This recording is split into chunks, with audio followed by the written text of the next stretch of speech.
We live in a culture that puts a premium on knowledge.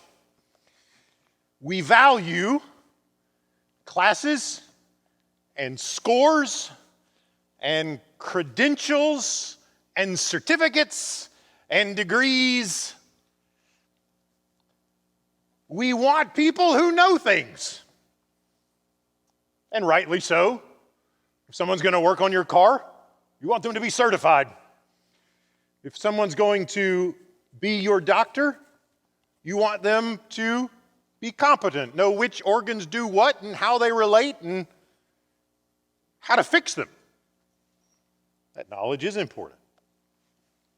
Sometimes, however, we might be tempted to take our cultural values and transpose them onto the kingdom of God.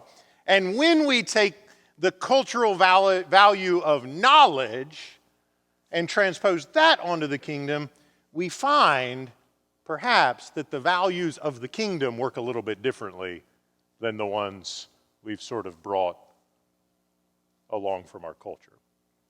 It's not to denigrate knowledge. Jesus is going to have a lot to teach, isn't he? Mark wants us to see that Jesus is a great teacher, though that's not the first thing you learn about Jesus. You learn something else first. So we don't want to denigrate learning or competence. We'll recognize that. The question Mark wants us to ask is, what is the highest value in the kingdom? What is the thing that he presents to us about Jesus to discover, to learn, to embrace? And it's not simply that Jesus is a good teacher, though he is. He's much more. So Mark invites his readers, whether first century or 21st century, to wrestle with the reality that the kingdom is less about what you know and more about who you trust. The kingdom of God is less about what you know and more about who you trust. Now, this begins to emerge right away. Jesus goes. John has been arrested. Jesus begins his public ministry. He was baptized, did the wilderness 40 days thing. Now he's out there preaching the gospel of the kingdom. And at this point in the gospel, that's about all we've got. We haven't heard any lengthy sermons. We haven't seen him at this point heal anyone. We haven't got much to go on. And we're introduced right away to some fishermen. Simon, who is Peter, his brother Andrew, and then in a moment later, James and John, the sons of Zebedee. And Jesus approaches them and calls them to follow him. Now we might think, because Jesus later on is called a rabbi, that this is what rabbis do. A rabbi just means teacher, and if you're going to be a teacher, you need what? Students. It's one of those things, it's hard to be one without the other. And so we might think, well, he's got some teaching to do. He's got some things some knowledge he wants to impart. Obviously, he needs some students. Trouble with that is, in the ancient world, rabbis didn't pick their students. It was the other way around. The student would look at different rabbis and choose which one to learn from, which one whose feet they would sit at. It's kind of a different experience than a lot of us have. When I was getting ready to do some postgraduate work, I applied, and I remember them saying, like, if the professor wants to work with you, you're in. And if they don't, you're not. This isn't like that. In the ancient world, it wasn't, does the rabbi want to work with you? It was, do you want to learn from him? And so what we don't have here is the normal sort of way that rabbis and their disciples got together. So what is going on here? What happens when Jesus chooses followers and asks them to leave their fathers and other things behind for whatever he has for them? Notice he hasn't actually given them a ton of information yet on what he's going to do with them. Fish for people, whatever that means, right? If we think through the Bible, kind of zoom out, like we've got a a vignette here in the Gospel of Mark. But if we zoom out and think of the whole story, then we recognize there are lots of accounts in the Scriptures where God calls people. People get called all the time. Think way back. Think back to Genesis chapter 12, when God calls Abraham. Genesis 12, verses 1 through 4. The Lord said to Abram, "Go from your country, your people, and your father's household to the land I will show you. I'll make you a great nation. I will bless you. I'll make your name great. You will be a blessing, and I will bless those who bless you. And whoever curses you, I will curse, and all the peoples on the earth will be blessed through you." Calling, which requires leaving one place for another vocation. Elsewhere, God calls Moses. There's a bush that burns but isn't consumed. I want you to go to Pharaoh, and I want you to tell him, "Let my people go." Jeremiah, much later in the Old Testament. The word of the Lord came to me, saying, "Before I formed you in the womb, I knew you. Before you were born, I set you apart. I appointed you as a prophet to the nations." "Alas, sovereign Lord," I said, "I do not know how to speak. I am too young." But the Lord said to me, "Do not say I am too young. You must go to everyone I send you. Say whatever I command you." So if we're thinking about Jesus, and we see him calling followers, atypical of ancient rabbis, but we know Mark's already taught us that Jesus embodies the return of God. Back in chapter 1, 1 through 15, we discovered that there were two problems Mark wants to talk about. Number one, the return of the people to the land without the return of the presence of God. Ancient Hebrew history, super quick review. The people of God had to go out of their land into exile 600 or so years before Jesus came. When they left, God's presence left the temple. They came back, but God never did. And so Mark offers us Jesus and the Spirit of God descending on Jesus. God saying, "This is my Son. I'm pleased with him. Listen to him." And Jesus, embodying the presence of God, empowered by the Spirit of God, crosses the Jordan and brings the presence of God back into the land. Mark wants us to see that. The question is, going forward, what are the particular ways that Jesus embodies the general reality? If Jesus embodies the return of God to the land, Mark's going to show us all kind of particular expressions of that. And one of them is Jesus does what God does. He calls a people for himself. These aren't students picking their rabbi. This is God showing up in a human body, calling his people to him. And the call requires sacrifice. James and John are a part of a family business. Some of you might have family businesses. Maybe grandparents or great-grandparents started it, worked hard through hard times to make sure it was solid and stable. Passed it on to you. And your great dream is to take that and pass it on to your children. And you've got generations invested in this. You can imagine, if you've ever had that experience, how Zebedee might have felt. Because in the first century, family businesses went, some of them way further back than a few generations.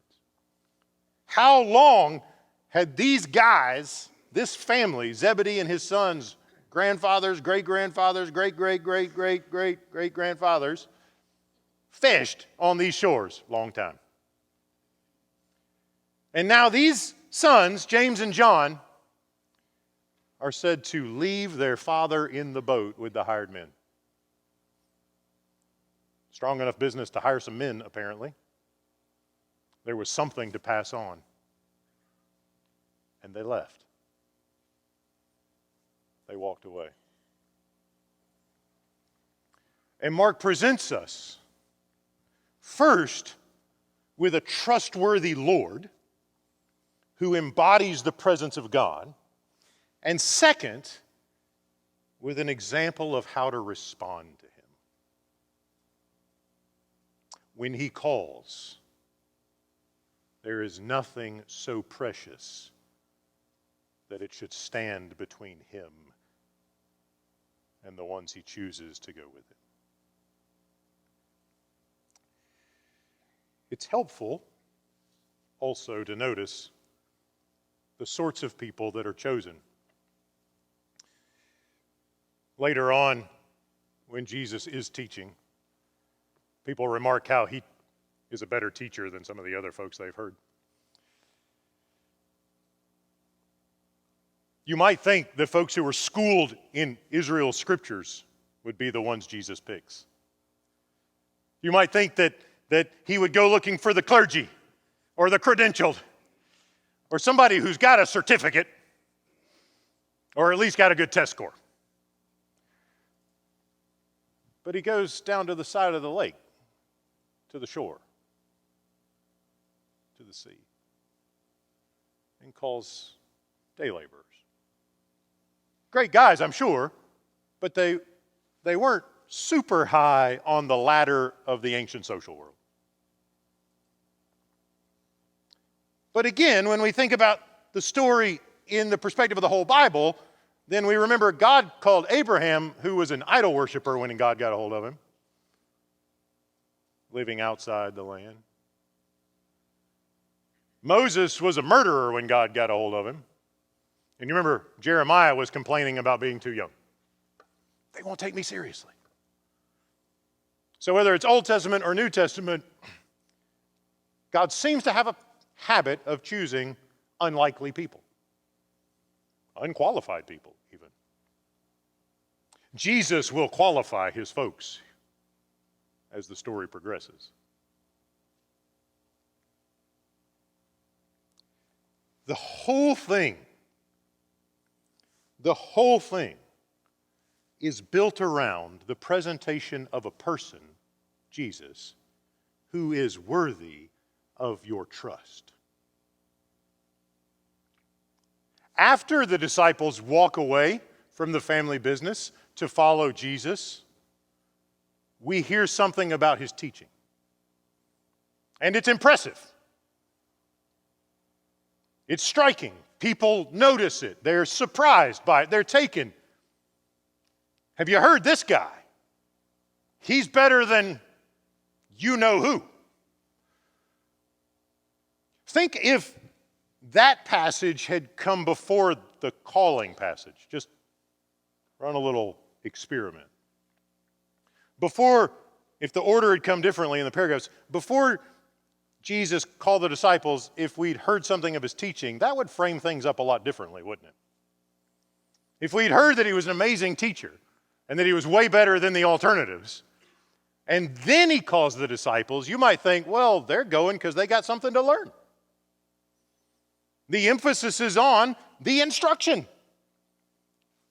People are flocking to this guy. Why? Because he teaches with authority.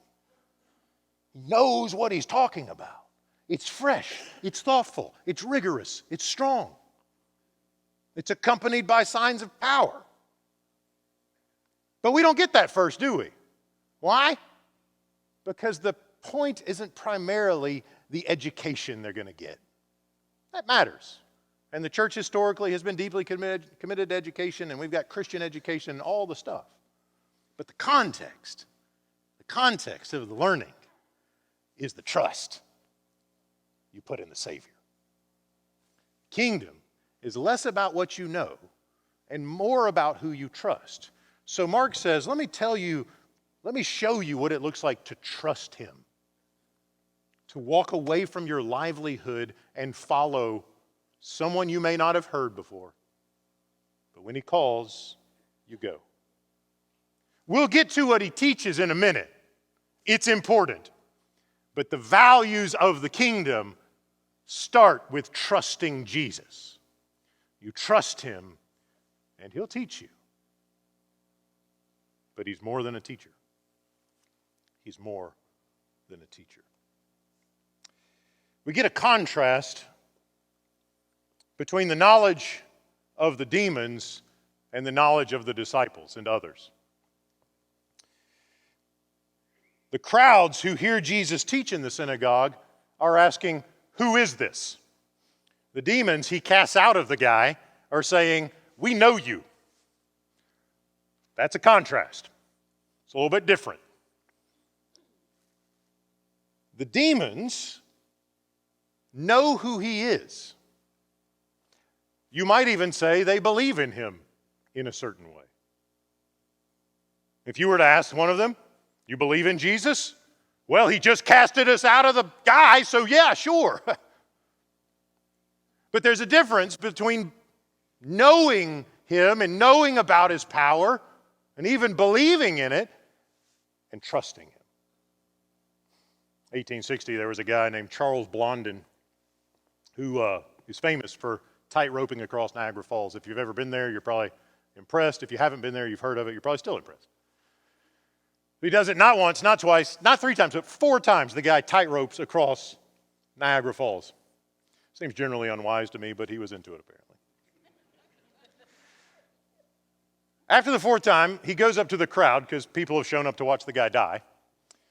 And he asks a random person in the crowd,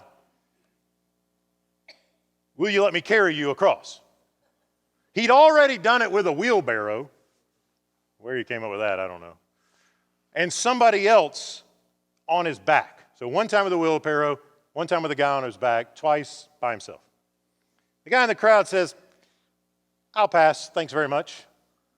And Blondin looks at him and says, "Don't you believe I can do it?" And the guy responds, says, "Yes, I believe, but I'm not willing to try it. I believe you can do it.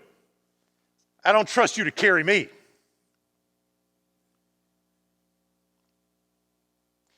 Mark wants us to consider the difference between seeing and even believing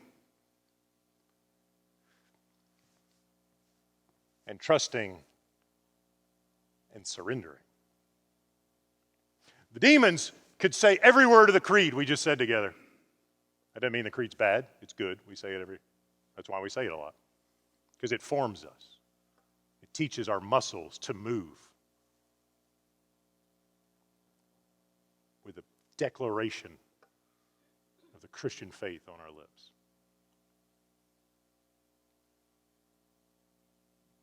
But you need more than a confession, not less. Demons know, disciples trust. The demons know who he is. His disciples trust him. They put their lives in his hands. They put their whole selves in his hands. And so Mark holds up a person for us to trust. And the evidence of his trustworthiness is extensive.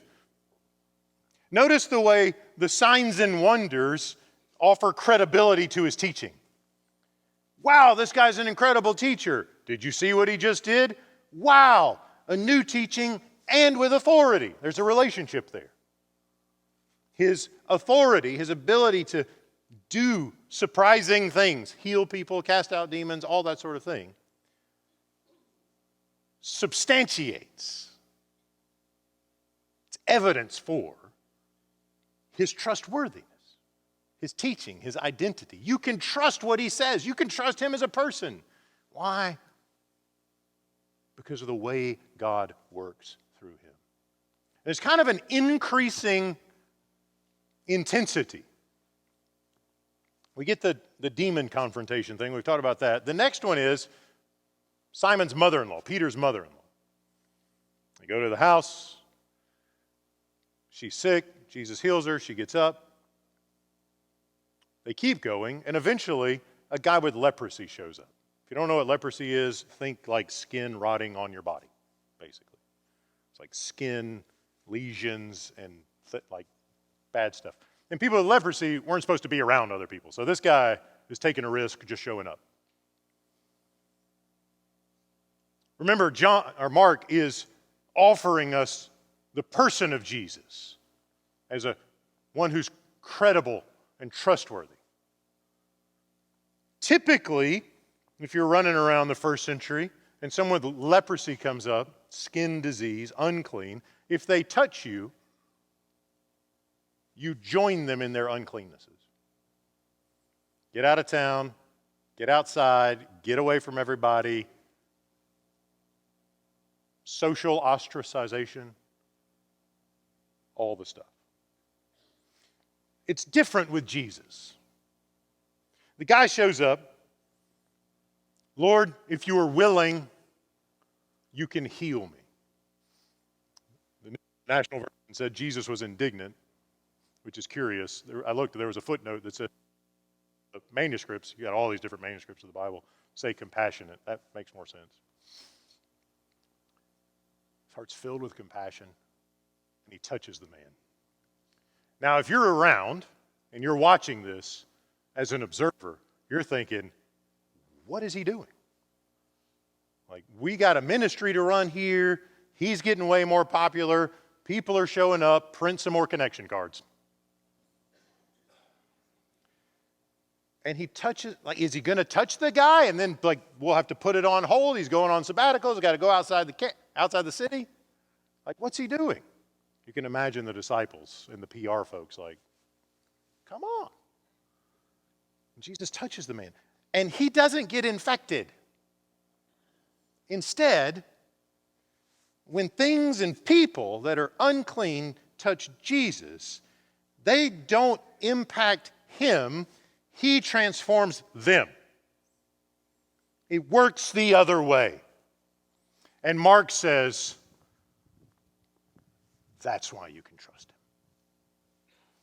You can bring him all the junk. Sure, we don't have, like, I don't think I've ever met anyone with leprosy. But I've run into a lot of people in the church with hearts that were sick and hurting and grieving and dark. And Mark wants to say,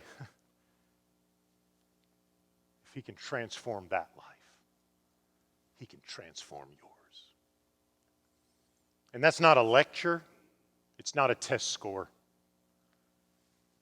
It's a man you can trust. It's a person who shows up and takes you in his hands, takes you in his arms. Why? Because he's compassionate. And there's none of your junk will mess him up. None of the sickness, none of the sin, none of the rebellion will stain him. Instead, he turns the relationship around and says, if I touch you, you'll be whole. Trust me. Trust me. So how do we respond to someone like that? That's a question for us in these opening chapters of Mark. We're presented with Jesus, the person. We're presented with the value of the kingdom, that the primary thing is who you trust. Learning some stuff is important, but the primary thing is who you trust. So how do you respond to that?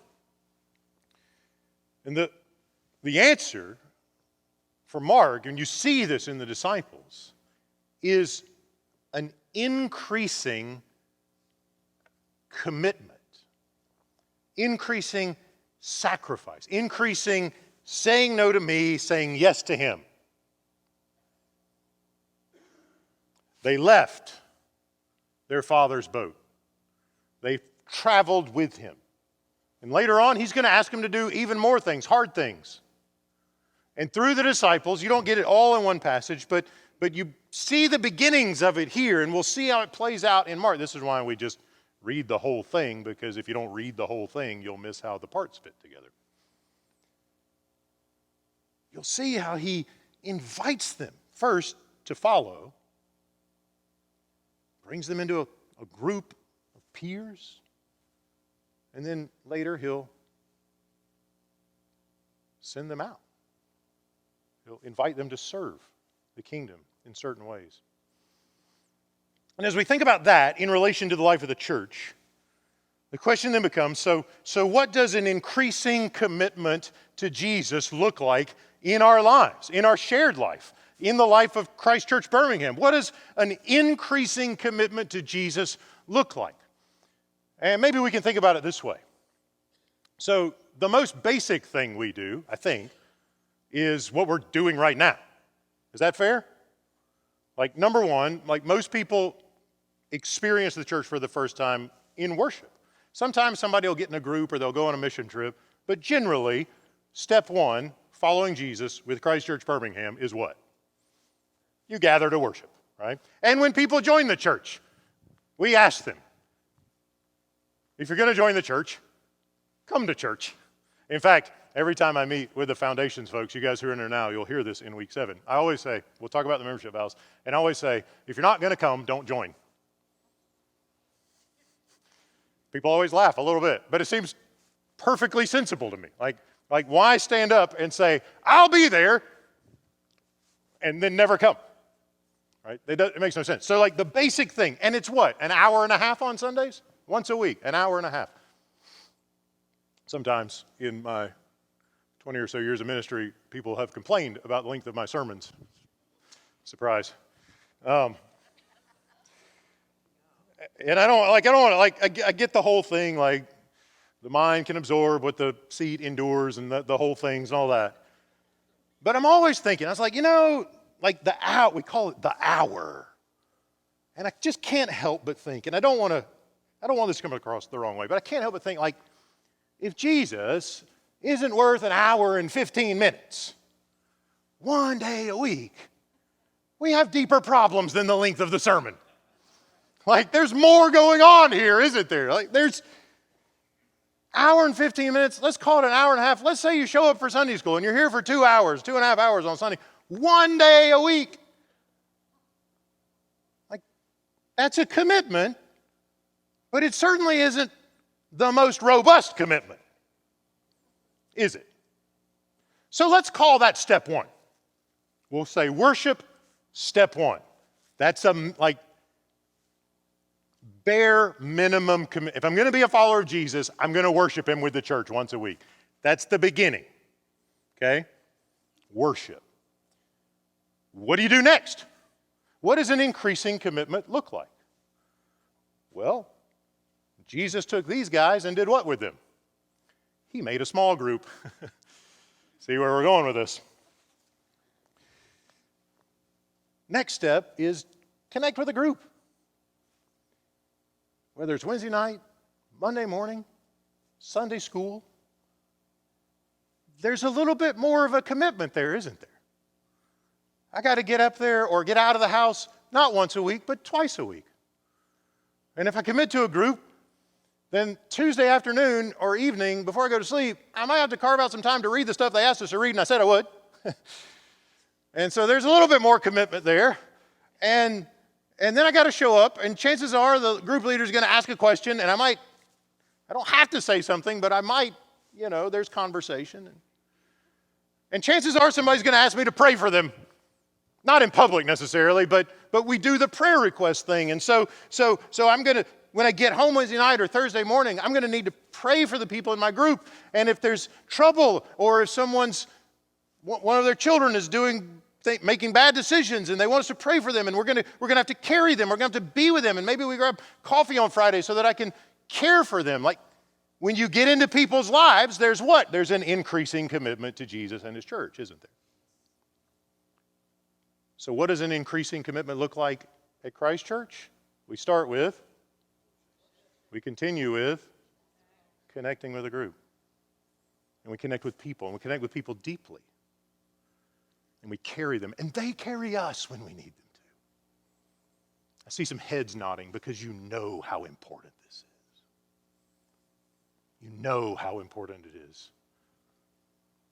You can show up for church once a week, but if that's it, Jesus has more. So we've got 2 steps. Step 1, worship. Step 2, connect with a group. And all the caring and shepherding and ministry that goes with that. We're still asking you to do something else, aren't we? You might know what it is. We're asking you to serve. In one way or another. Inside the walls, outside the walls. So, how many of you had a cup of coffee in the lobby this morning? Or you still have it now? Lots of it. Only if you raise your hand. I'm sure it was more than that. The guys and gals who make the coffee sometimes get here before the sun comes up on Sundays to serve you.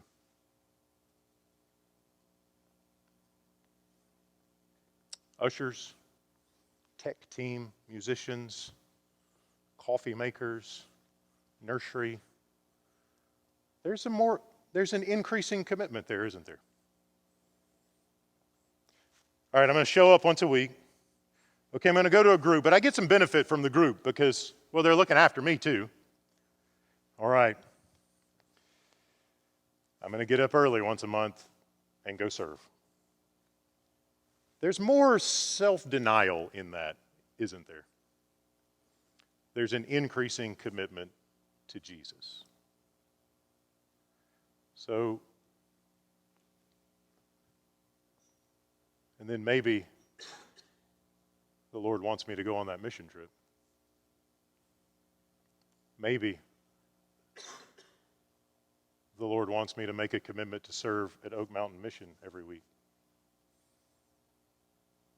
Or at Eli.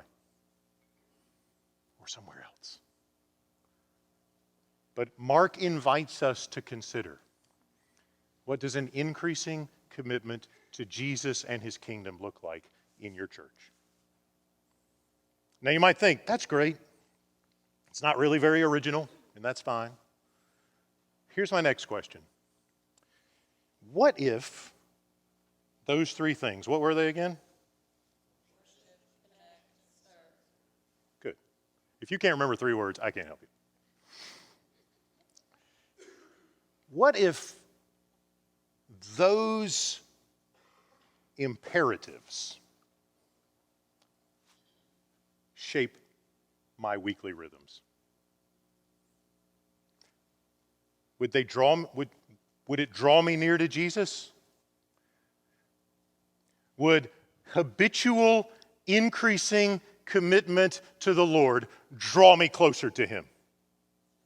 Right? And think about what normally shapes our week. What shapes my week? My work schedule shapes my week. My appointments shape my week. My kids' baseball schedule very much shapes my week as of the last 2 weeks.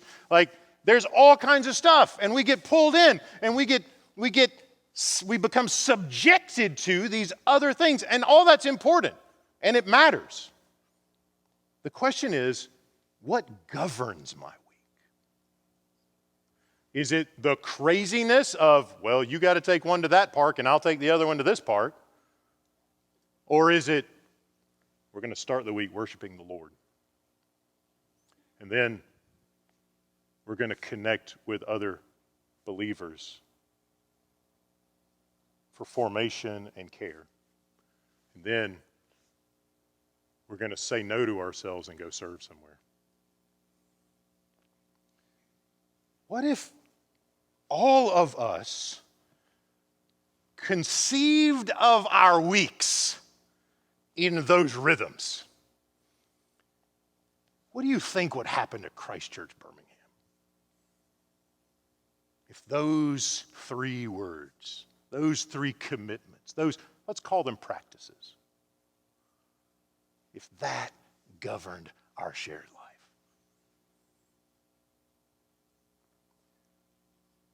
Would Jesus be treasured? Oh, yeah. Would people be loved? Oh, yeah. Would disciples be made? Oh, yeah. You bet. Mark says, you can either be governed by the chaotic rhythms, or not even rhythms, of all the other things, or your life can be governed by the calling of the Lord. Which will it be? I get kind of excited when I think about the possibilities. When I think of hundreds of people,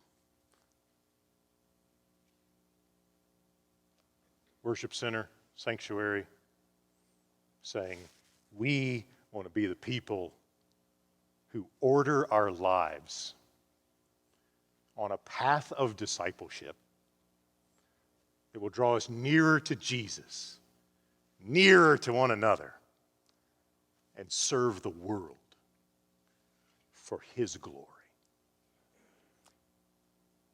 That excites me. I hope it excites you. And so the question is left for us. As we hear Jesus say, I'm going to teach you to fish for people. Come, follow me, be mine. I'll equip you and I'll send you out to serve.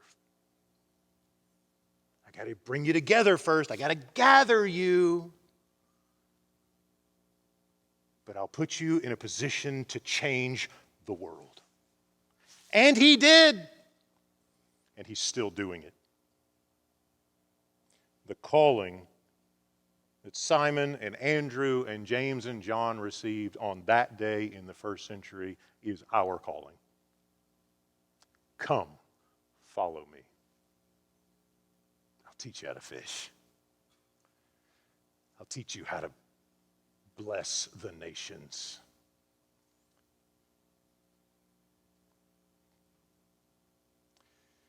Only question for us is, do we want an increasing commitment to Jesus to govern our lives? If it is going to do that, He must be in the place of primary trust. He's got a lot to teach us. But first, He invites us to trust Him.